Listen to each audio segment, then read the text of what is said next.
Bango bazali kolongwa te me bazako kima parce que ndaku eza kozwa moto entre bango baza susu koyokana te par rapport ya dynamique population adui. Donc ba comprendre déjà que ndaku wana pa bafandaki bazalaki en otage et que il est temps babanda ko kima ezali te balongwe bazali ko kima. Avant Oloba, état de droit, il faut d'abord au préalable construire l'État. Deux, il faut construire la nation. L'état de droit est gestion quotidienne, il y a cité. Bonjour maman Yvonne, bonjour maman Rosette. Décidé nakanisi lelo yosoko tuni congolais nyosu akoloba na yo non décidé ezali na kati ya terrain congolais nyosu akoyebisa yo que Martin Fayulu azali na motema na biso donc décidé ezali kaka kokende na likolo donc lobi tokosala démonstration de force mpona koyamba leader na biso Martin Fayulu Madidi. Démonstration journée accueil à président Martin Fayulu Madidi. Donc lobby tout kinois azali na Tchang. Non, ezali mariage entre un leader na peuple naïe. Azali oyo moko que chaque Congolais aza komema na motema naïe. Donc accueil wana ezali ko démontrer confiance au peuple azoko salaye. Biso na niveau ya ECD tozali ko travailler selon d'instruction ya hiérarchie na biso donc on confirmer présence na biso na chaque quartier ya Kinshasa na chaque quartier ya Selembao. C'est ça les instructions de droit qui ya bamikondi na biso na kati ya ECD.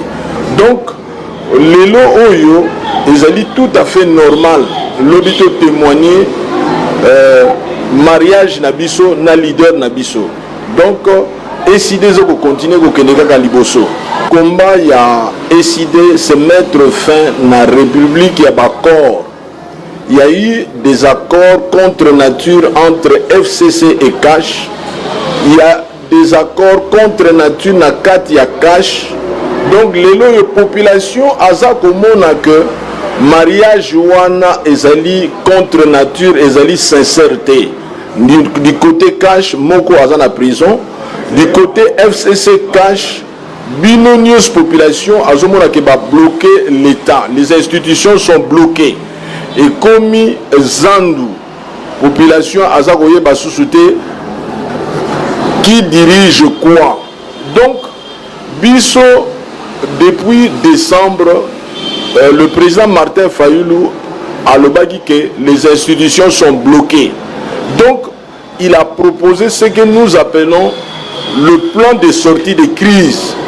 Alors, il faut avoir courage, il faut fanda bisonio autour d'une table parce que makambuya mboka ezali makambuya biso nyos.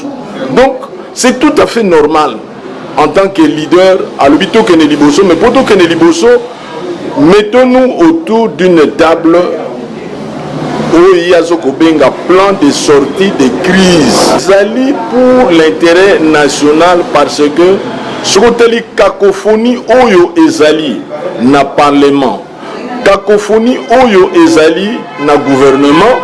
Donc c'est tout à fait normal un leader albino dans institution étant moulaka boité. Donc, tout fanda autour d'une table, tout discuter autour de la réforme, de l'institution. Ça, c'est le président Martin Fayulu doit lancer depuis décembre. Donc, chacun a zali ko django na nenge na ye, mais le message est clair, tout fanda autour d'une table. Ça s'appelle le plan de sortie de crise. Bazali tout à fait d'accord na makambo parce que l'inverse est possible parce que les choses sont bloquées. Binomoko bozomona keti leloyo ministre de la justice a remplacé, vice-président de l'Assemblée nationale a remplacé. Donc bazali kotala na ndenge entre cash na FCC na ndenge ya batu oyo bazali kobunda koki kokota te biso tolobi tokoki kotelama tobengi yango plan de sortie de crise tofanda autour d'une table tosolola en ce qui concerne la réforme ya ba grande institution notamment la CENI, la Cour constitutionnelle et autres. Donc biso tozosenga tofanda autour d'une table pour que demain qu'il y ait des institutions fortes et non des hommes forts. Or makambo tozomona sikoyo ezali makambo babengaka ya des hommes forts. Or pays etambolaka na ba institution forte. Biso tolobi soki ye aza ko considérer Ronsard, mais biso tolobi boye ye aza ko considérer PV nini oyo ba tous les animateurs religieux basignaki. Or PV oyo ye aza ko s'appuyer ni l'église catholique ni l'église protestante asignaki yango. Donc biso tozali ba légaliste parce que PV oyo ko permettre ye à investir ou à appuyer candidature ya Ronsard ezali signé na une partie ba chef religieux ezali bango nyonso te. Donc ezali ko respecter mibe côté. Pour na biso il faut revenir en arrière. Arrière ça veut dire quoi?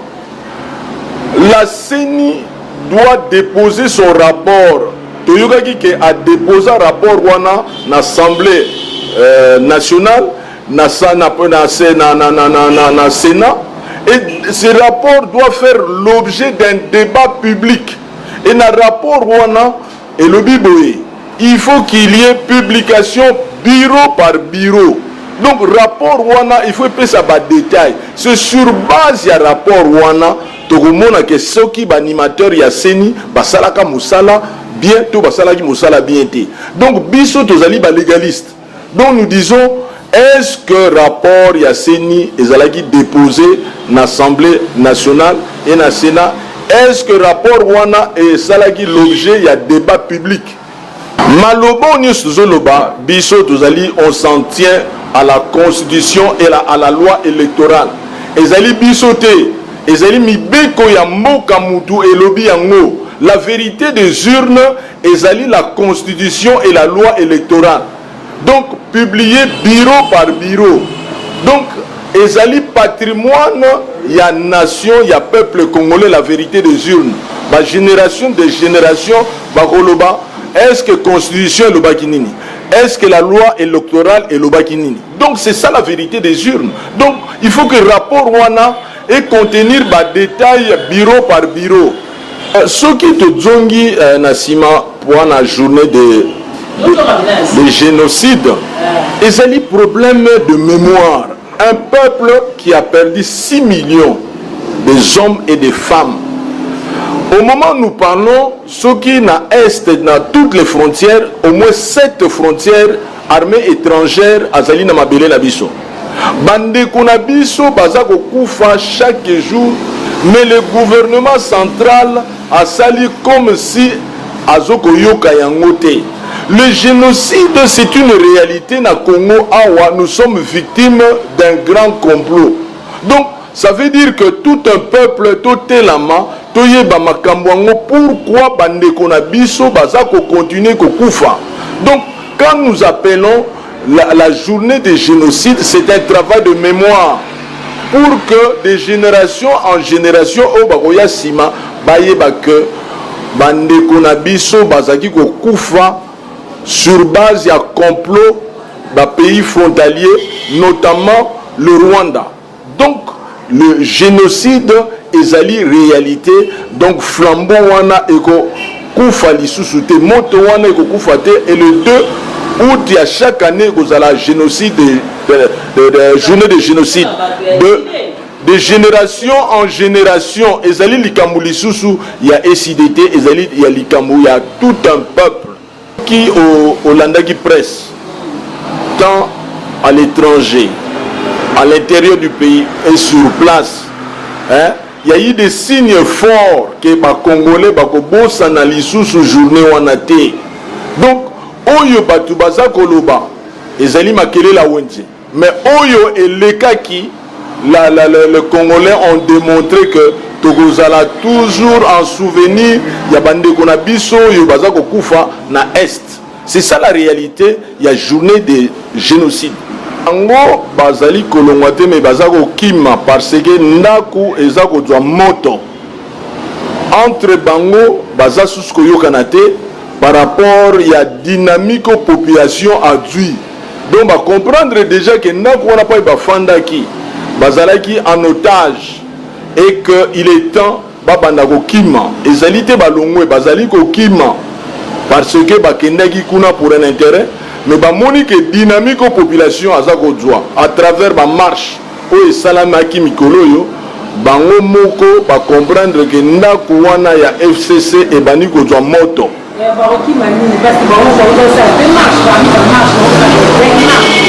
Ah mama nanga kinwa nyonso ayebi que marche na bango esilaka na bitumba. Marche wana ntango esilaki côté nyonso bato yo basalaki marche na bitumba ezalaki po kaka na cagnotte bango batu bayaka bapesaka bango a compte. Mais ntango babimaka na marche baréalisaka bapromesse na bango te. Donc ezalaki bagladiateur tomonaki na kisasa bagladiateur bazobunda. Mais batu wana nyonso après ntango babundi baza koloba kaka biso toza na biso bato ya fayulu. Avant Oloba, état de droit, il faut d'abord au préalable construire l'État. Deux, il faut construire la nation. L'état de droit ezali gestion quotidienne y a cité. Mais eloko oyo ezali ya mutuya ezali construire l'État. Ça veut dire avoir une armée forte pour protéger ma frontière, avoir une police aguerrie pour assurer la sécurité de biens et de personnes et avoir une carte d'identité. Ndenge tozali awa Congolais nyosu azana carte d'identité te. Ozomona. Donc toyebi te qui est Congolais, qui n'est pas Congolais. Alors tozali awa bapesa biso ba numéro comme un esclave. Tous les 4 ans, va changer un numéro. Donc chacun a biso awa, azali comme esclave, azali un numéro. Mais azali na identité, te bayebaka un citoyen par son identité, azali la carte d'identité. Le problème il y a Congolais, on a détruit la nation congolaise. Congolais azali la carte d'identité. Donc c'est ça la réalité. Donc nous ne pouvons pas parler de l'état des droits au moment où Congolais azali la carte d'identité. Ça fait maintenant 20 ans Congolais azali na carte d'identité. Donc nous ne pouvons pas parler de l'état des droits parce qu'il y a un moment ezali préalable. Par rapport à sa population, chacun azali na carte d'identité. Awa babani kolobela biso lisolo ya recensement, mais dans le but de dépasser 2023. Et comme il y a un jeu, glissement.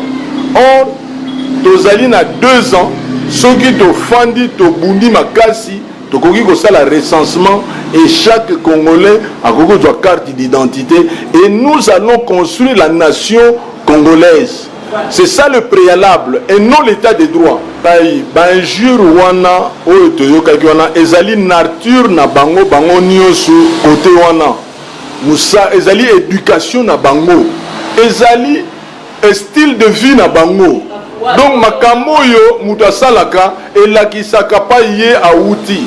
C'est une grande distraction pour na biso. Donc biso tozali kuna te parce que c'est ça leur vraie nature. Banani wana bato ya mariage FCC na cash. Donc mariage wana za fondé na biloko wana. C'est la distraction pour la population. Population pour na ye c'est le train de vie à chaque jour, assurer la sécurité na ye. Bon luka moyen pour résoudre ba problème ya ba kuluna et non to landa ba vrai kuluna wana na ba njur wana. Ce sont des kuluna. Alors que vous distinguez bango, vous savez la différence na ba kuluna, baza ba kuluna. Donc ba style de vie wana ezali ba vrai kuluna. Surtout bato yo batanga na maboka ba parents na bangote. C'est ça le preuve que tant akoli ya ko loba makambo misusu o bato zo comprendre té. Na cité Mutute. Martin Fayulu, le vrai problème il y a Congo ezali problème il y a leadership. Le leadership veut dire un leader compétent, un leader intègre, un leader constant, un leader pacifique. Il y a un leadership cohérent.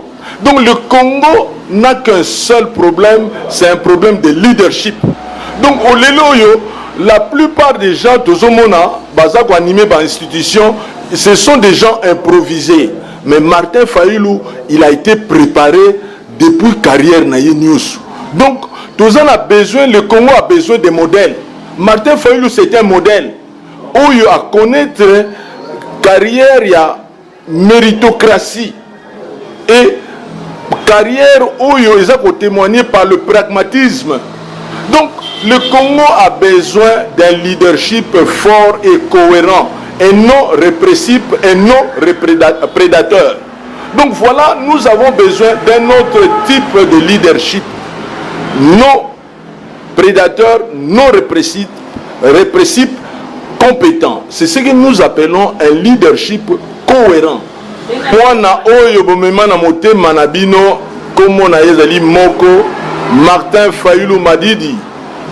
Donc to sengi bino to bengi bino lobi bo témoigner amour na bino n'arrivé na ye pour vous témoigner que non tous alliés encore na ba réserve na biso to désarmer na noté moko yo eza biso moko mutu moko akobangisa biso te elobi biso nyos na changu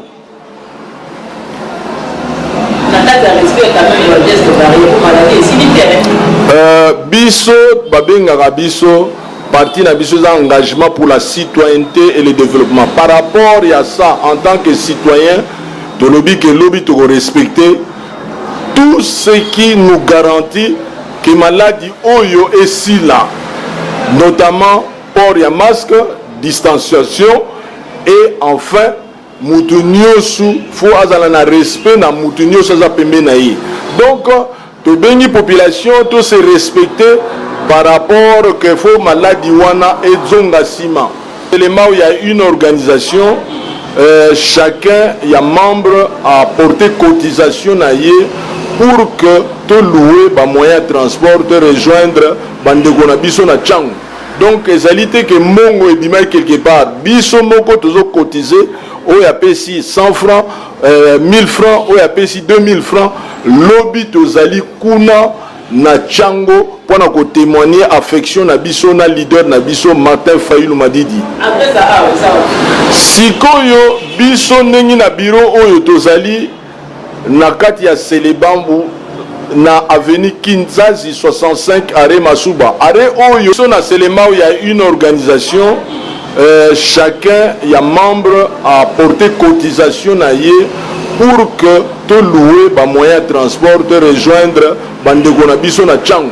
Donc ezalité que mongo et bima quelque part biso moko tozo cotiser o ya pesi 100 francs 1000 francs o ya pesi 2000 francs lobby tozali kuna na chango pour na ko témoigner affection na biso na leader na biso Martin Fayulu Madidi. Après ça sikoyo biso ndenge na bureau oyo tozali na kati ya Selebambu na avenue Kinzazi 65 arrêt Masuba. Arrêt oyo si ba baptisé ngo arrêt Fayulu.